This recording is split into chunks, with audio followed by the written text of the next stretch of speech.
Hey, what's up guys? It's the Tech Wally. So last time I made a video about the top 5 upcoming smartphones, and click here if you haven't seen it.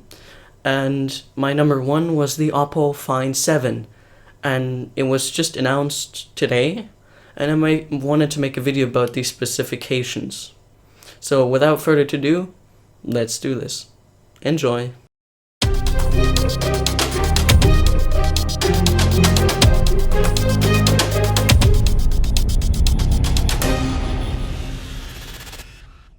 So Oppo has finally announced their Oppo Find 7, and there's also, which I didn't expect, a Oppo Find 7a, which is a lighter or cheaper version of the Oppo Find 7.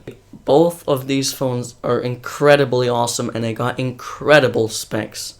So the Find 7, you get a 2.5 gigahertz Snapdragon 801 processor with 3 gigabytes of RAM, and 32 gigabytes of internal storage, a 3000 milliamp hour battery, and a 5.5 inch display with a resolution of 2560 x 1440. That gives it a pixel density of 538 ppi. That is the highest ppi on the market in any smartphone.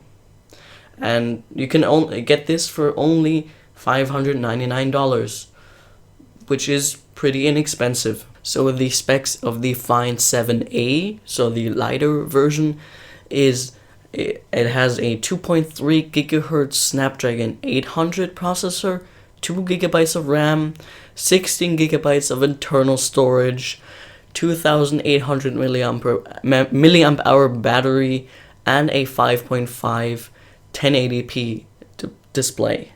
And that will only cost you $499. So the similarities of both phones are they both feature Gorilla Glass 3. They all have expandable storage through micro SD cards up to 128 gigabytes, which is a lot.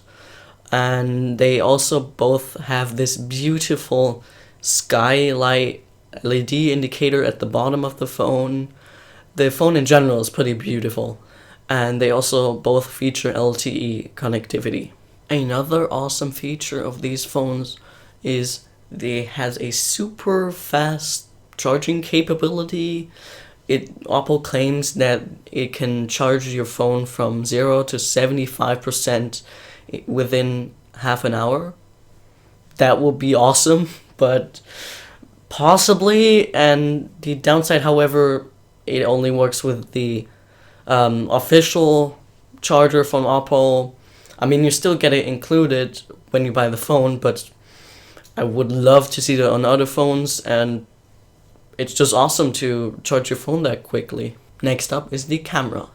So some rumors said that it would support or have a 50 megapixel camera. That didn't happen. We have a 13 megapixel camera by Sony. I think it's the same one as the Oppo N1 had, which was a great camera. However, it can still take 50 megapixel photos. You might say, how does that work? So it's kind of cheating. It's not like an actual 50 megapixel photo.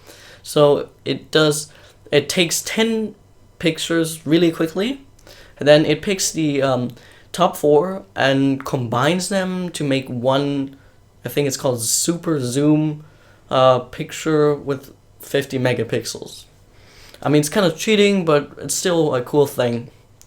However, the camera in general is also pretty great. It has a slow motion feature, and also it shoots in 4K. I don't think it has an optical image stabilization, but it's still a great camera. The front-facing camera is also really good. It has a 5 megapixel camera. I think that's the highest megapixel front-facing camera that, except for the Oppo N1, which you can turn. That's also really great. I mean, back in the days, you had a phone which had a 5 megapixel camera just a couple of years ago that was on the back side, so now we have it in the front side, so that's also really great. One difference I wanted to mention is the back.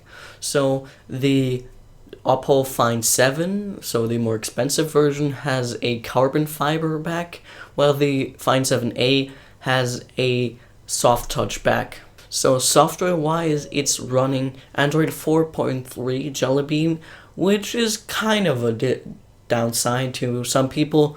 I personally don't mind it. My phone, the Samsung Galaxy S3, is also just running 4.3, and on top of that, it has ColorOS, which is a really great OS in my opinion. It has some very interesting features, very unique features. For example, you can gesture. It's based on gestures. You can draw something on the screen. For example, the Open the Camera app or the flashlight. I really like that. The Oppo Find 7 looks like a really awesome smartphone, and I'm hoping to get my hands on it soon. So thank you guys for watching. If you enjoyed it, please give me a thumbs up down below, comment, and subscribe to see more videos like this one. See you next time. Bye.